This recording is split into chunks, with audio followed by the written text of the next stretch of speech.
Begin. The wind howled a lonely song as Silas rode into Harmony Gulch. Dust, fine as flour, danced around his horse's hooves, coating everything in a gritty brown. This wasn't his first dusty town, nor would it be his last, he figured. But Harmony Gulch was different. It sat in the wide, flat prairie, exposed to every gust, a place where the wind felt like a living thing, always pushing, always tugging. Wooden buildings, faded by sun and sand, leaned into each other as if for comfort. A few tired-looking cattle ambled in pens behind a low-slung stable. Silas dismounted slowly, his joints creaking like old wagon wheels. His worn leather duster, patched and faded, flapped around his legs. The brim of his hat was soft from years of use, shading eyes that had seen more sunsets than he cared to count, and too many troubles besides. His boots, though scuffed, were solid, made for walking long miles and standing firm. They were his best possession, next to his horse, Old Ben. He tied Old Ben to a hitching post outside the general store. The sign above the door swung on rusty hinges, groaning a protest to the wind. Inside, the air was heavy with the smell of dried tobacco, flour, and something sweet like molasses. A few townsfolk glanced up from their chores, their eyes quick and sizing. Silas didn't speak, just nodded slightly, a silent greeting. He moved with the quiet grace of someone who had learned to blend in, to observe more than be observed. His face, weathered and lined, told stories of hard trails and solitary nights, though he would never speak them aloud. He was just Silas, a drifter, passing through, or so he told himself. End. Begin. Silas spent the next few hours nursing a cup of lukewarm coffee at the general store's counter, listening. He heard snippets of talk about cattle prices, the relentless wind, and then a new topic. Old Man Hemlock, the store owner, sighed, wiping down the dusty counter with a rag. It's a shame, a real shame about Miss Eliza. A woman, her face etched with worry lines, nodded. She's a good teacher, the best we've had. The children just light up when she's around. Silas listened closer. It seemed Miss Eliza, a young woman new to Harmony Gulch, was meant to teach at the one-room schoolhouse. But this schoolhouse wasn't in town. It was miles out, nestled in a dip in the prairie, almost hidden from the harsh winds, built sturdy like a soddy with thick walls. The problem was, she couldn't get there. She's got no money for a wagon, let alone a horse, Hemlock grumbled. And no one here's got a spare to lend. We barely scrape by as it is. The woman added, she's tried walking part of the way, but it's too far, especially with winter coming. And the children, they need her. They've gone too long without learning their letters. Silas turned his head slightly, his gaze fixed on a worn map tacked to the wall. He saw a faint pencil mark indicating the schoolhouse, a tiny dot far from Harmony Gulch. He pictured the empty desks, the quiet classroom waiting for the sound of children's voices and the scratch of chalk. He imagined the dust gathering on forgotten books. A flicker of something moved in his eyes, something beyond mere curiosity. He understood what it meant for a community to lose its chance at learning, at a future. The wind outside seemed to carry the weight of their unspoken worry. End. Begin. Silas pushed his empty coffee cup aside. He didn't say a word, didn't even meet Old Man Hemlock's eyes. He simply stood up, a quiet rustle of old leather, and walked out of the general store. The wind immediately tried to push him back, but he leaned into it, his worn boots crunching on the dusty street. He didn't head for the livery stable to check on Old Ben. Instead, he walked straight towards the dusty building with a faded sign that read Pawnbroker. The door creaked open, letting out a faint smell of mothballs and forgotten dreams. Inside, the light was dim, filled with the shadows of old saddles, tarnished watches, and rusty tools. The pawnbroker, a man with beady eyes and a perpetual scowl, looked up from behind a counter cluttered with junk. Silas just stood there, letting the silence stretch. Then, slowly, deliberately, he bent down and unlaced his sturdy, road-worn boots. These were good boots, made of thick, honest leather, broken in just right to protect his feet from countless miles of rough terrain. They were his only pair of good boots, the ones that had carried him across plains and through mountains. He placed them on the counter. The pawnbroker raised an eyebrow, a flicker of surprise in his beady eyes. "What do you want for him?" he grunted. Silas didn't answer directly. "Enough for passage to the schoolhouse on the prairie. For Miss Eliza." The pawnbroker grumbled, looking the boots over, testing the leather. He counted out a few coins, far less than the boots were truly worth, but Silas didn't argue. He picked up the coins, his fingers closing around them, and turned to leave. He walked out of the pawn shop in the thin, worn-out shoes he usually kept hidden in his saddlebag, shoes meant only for short walks around camp. The wind, now feeling colder, swirled around his ankles, but Silas kept walking, straight towards the general store again. Begin. Silas returned to the general store, the small bag of coins heavy in his hand. He placed it silently on the counter in front of Old Man Hemlock, pushing it forward without a word. Hemlock's eyes widened, recognizing the distinct clink of coins.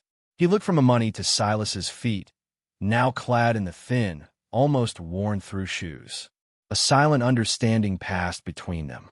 Within the hour, a small, dusty wagon, borrowed from a kind rancher, was hitched and ready. Miss Eliza, looking surprised and deeply grateful, was helped onto the seat. She carried a small satchel and a hopeful smile. The children of Harmony Gulch, alerted by their parents, gathered to wave goodbye. As the wagon pulled away, heading east into the vast prairie, Miss Eliza turned and looked back at the town. Her gaze landed on Silas, standing a little apart from the others, his hat pulled low. She lifted a hand, a small, thankful gesture. He gave a slight, almost imperceptible nod in return. From far away, carried on the persistent wind, came the faint, clear sound of school bell. Ding, ding. It was the bell from the one-room schoolhouse, rung by one of the older boys who had ridden out ahead to prepare for Miss Eliza's arrival. The sound was thin but hopeful, cutting through the endless moan of the prairie wind. The townsfolk watched the wagon shrink to a speck on the horizon. Then they turned to Silas.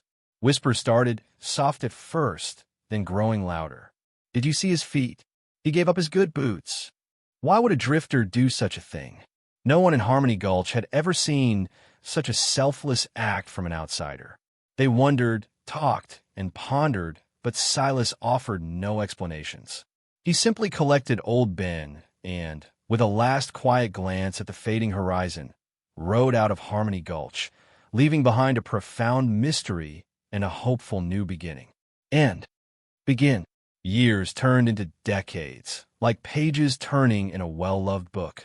The memory of the silent drifter, Silas, faded into local legend, a curious tale whispered by the elders. But the schoolhouse, the very reason for his mysterious act, bloomed. Miss Eliza, now a woman with silver in her hair and a gentle wisdom in her eyes, never left. She became more than a teacher. She was the heart of Harmony Gulch. The one-room schoolhouse, built sturdy like a soddy, its walls thick with earth and prairie grass, stood strong against the wind. It was a beacon of light on the vast, empty land. Children, and then their children, learned their letters there. The sounds of reading aloud, the scratching of chalk on slate, and the cheerful chatter during playtime filled the air. Inside, the scent of chalk dust mingled with the faint, comforting smell of dry earth and old books. The blackboard was often filled with neat rows of arithmetic problems or drawings of the prairie landscape, made by small, earnest hands. Every morning, the clear peal of the school bell, the same bell that had rung the day Miss Eliza arrived, carried across the plains, calling children to learning. It was a daily reminder of hope and progress. Parents, many of whom had never learned to read themselves, watched with pride as their children spelled out words and solved sums. The school became the true center of Harmony Gulch, a place where ideas grew and futures were shaped. Community meetings were held there, town celebrations too. It was where new families were welcomed and old stories were told. The small building, once just a distant spot on a map, had rooted itself deep in the prairie soil, thriving and growing, just like the children who passed through its doors. It was a quiet triumph, built on grit and the unspoken kindness of a stranger. And begin. The quiet rhythm of life in Harmony Gulch was suddenly shattered. A dark cloud, not of dust, but of greed, rolled in with the arrival of Mr. Thorne. He was a man with sharp eyes and an even sharper tongue, dressed in fancy city clothes that seemed out of place in the dusty town. He wasn't interested in cattle or honest work. He was interested in land. Lots of it. Rumors spread like wildfire through the town. Mr. Thorne, it was said, was a land baron, a man who bought up vast stretches of land, often by unfair means, and turned them into whatever suited his fancy. And what suited his fancy in Harmony Gulch was not the quiet community or its thriving school. He wanted the land the town sat on, and he especially wanted the fertile ground around the schoolhouse. One blustery afternoon, Mr. Thorne rode into town with a few tough-looking men at his heels. He strode directly to the general store, where many townsfolk had gathered, drawn by the unsettling whispers. He slammed a large map onto the counter, pointing a long, manicured finger at the spot where the schoolhouse stood. "This land is mine," he declared, his voice cold and hard. "And this little schoolhouse, it's in the way. It will be torn down. I'll build a processing plant here, or maybe a new rail line. Something useful." A collective gasp went through the room. Close the school, the very heart of their town? Miss Eliza, her silver hair shining, stepped forward, her voice trembling slightly but firm. "Mr. Thorne, this school has been here for decades. It belongs to the community." Thorne merely sneered. "Community means nothing when there's profit to be made. I have papers, legal papers, and if you resist, I have ways of making you understand." His gaze swept over the worried faces, lingering on the children clutching their mother's skirts. The wind outside seemed to howl in agreement with his cruel words, carrying the scent of dust and a new, unwelcome fear. And begin. The fear Mr. Thorne brought didn't last long in Harmony Gulch. It quickly turned into a stubborn resolve. The townsfolk, who had built their lives on grit and community, weren't about to let an outsider tear down their heart. Miss Eliza, though older now, stood taller than ever. Her gentle wisdom turned into fierce determination. "We will not let him take our school," she declared at a town meeting held, fittingly, in the schoolhouse. "This building is more than wood and earth. It is our future. It is our children's future." Sheriff Brody, a man as solid and dependable as the prairie itself, nodded grimly. "Thorne says he has papers. We need to find our own." He organized a small posse, not for violence, but for truth. They rode to the nearest county seat, dusty and determined to search through old records. Back in Harmony Gulch, the townsfolk rallied. They cleaned the schoolhouse with extra care, as if preparing for a battle. Children drew pictures of their school, proudly showing them to anyone who would look. Miss Eliza remembered something from long ago, a detail about the school's founding. She recalled an old, leather-bound ledger, kept in a hidden compartment beneath the schoolhouse floorboards, where the original land deed might be. Days later, Sheriff Brody's posse returned, looking tired but triumphant. They carried a rolled-up parchment, brittle with age, and with Miss Eliza's guidance, they found the hidden compartment.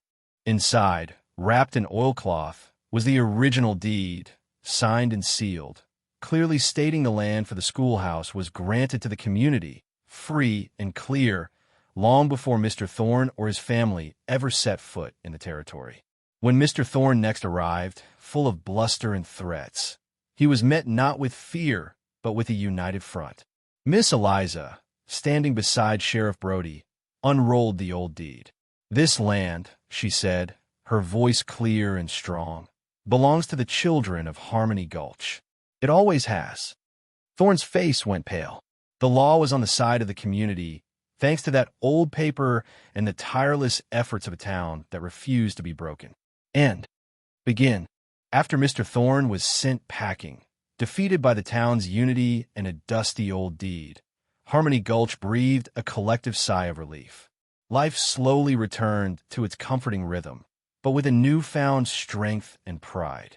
They had faced a challenge and won, all thanks to their shared resolve and the steadfastness of their beloved school. Miles away, on the endless prairie trails, an old man rode slowly towards the setting sun. His hair was white as prairie snow, and his face was a roadmap of countless journeys, etched deep with sun and wind.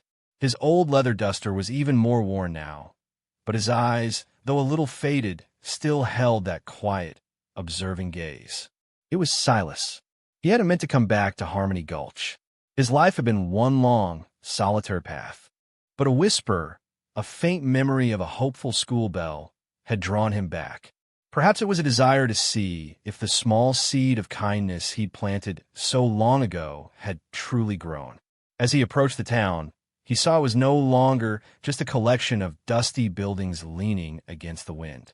It was a thriving place. Children, loud and joyful, chased each other down the main street. Smoke curled lazily from many chimneys. The general store, Old Man Hemlock's place, looked brighter, busier. But what truly caught his eye was the schoolhouse. It stood strong and proud, a true bulwark on the prairie. He could hear the faint sound of children singing inside, their voices clear and bright. He saw families walking towards it, carrying baskets, likely for a community supper or a meeting. It wasn't just a school. It was the heart of everything, a vibrant pulse in the vast silence of the plains. He watched from a distance, a ghost from the past, seeing the strong community, the bright faces of the children, and the building that had saved them all. A faint, almost imperceptible smile touched his lips. Begin. Silas stayed hidden at the edge of town, watching the comings and goings. He saw Miss Eliza emerge from the schoolhouse, her silver hair catching the late afternoon sun. She was older, of course, but her step was still firm, her presence still radiating the quiet strength he remembered. As she walked towards the general store, a group of children ran up to her, hugging her legs, their faces bright with affection. It was clear she was cherished.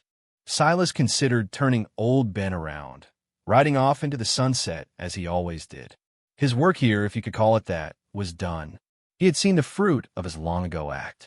But then, as Miss Eliza straightened up from talking to the children, her gaze swept across the prairie. Her eyes, sharp and wise, paused. They landed on Silas, half hidden by a scrub oak. A flicker of recognition crossed her face. It was faint, almost imperceptible, but it was there. She excused herself from the children, her pace quickening as she walked towards him. Silas felt a rare stirring in his chest, a mix of surprise and something akin to nervousness. Silas! Her voice was soft, a little breathless, but certain. He didn't answer, just nodded slightly, his gaze steady. Miss Eliza reached him, her eyes tracing the lines on his weathered face. "I remember," she said, her voice filled with emotion. "The boots. You gave them up for me." She paused, a gentle smile gracing her lips. "We never forgot. We always wondered what became of the quiet man who saved our school." She looked back at the thriving town, then at the sturdy schoolhouse. "You didn't just send a teacher to a schoolhouse, Silas. You helped build this town. That school, because it was there, because it was strong, because it taught our children to think and to fight for what's right, that school saved us from Mr. Thorne. Your sacrifice, that small act of kindness, grew into something bigger than you could ever imagine. It helped save our home." Silas looked away, uncomfortable with the praise, but a warmth spread through him, a feeling he hadn't known in decades. Begin. Silas stood there, the prairie wind a familiar presence around him. But for the first time in a long time, it didn't feel lonely. Miss Eliza's words, warm and genuine, settled over him like a comforting blanket. He had always been a man who sought the quiet roads, keeping his distance, leaving no trace. He looked at Miss Eliza, truly looked at her, and saw not just the young teacher he had helped, but the strong, wise woman who had nurtured town. He saw the kindness in her eyes, the gratitude, and something else, an invitation. An invitation not to just pass through, but to stay. For the first time in decades, the road ahead didn't call to him. The restless urge to keep moving, to chase the horizon, quieted. He had seen enough horizons. What he saw now was a place where a small act of kindness had blossomed into something truly good. A place where he, a nameless drifter, had made a difference. Silas stayed in Harmony Gulch. He didn't talk much, still a man of few words, but his presence became a quiet comfort. He found odd jobs, mending fences, helping out at the livery stable, always with that same quiet dignity. The townsfolk, who had once wondered about the mysterious drifter, now simply accepted him. They knew his story, or at least the part that mattered, the part Miss Eliza told. He would often sit on the porch of the general store, whittling a piece of wood, watching the children run to and from a schoolhouse. Sometimes a child, full of innocent curiosity, would sit beside him, telling him about a new lesson or a game played. Silas would listen, a faint, content smile playing on his lips. He was no longer just Silas, the drifter. He was Silas, a part of Harmony Gulch, rooted at last in the good earth he had helped to save. The quiet peace he felt was a homecoming, decades in the making. End.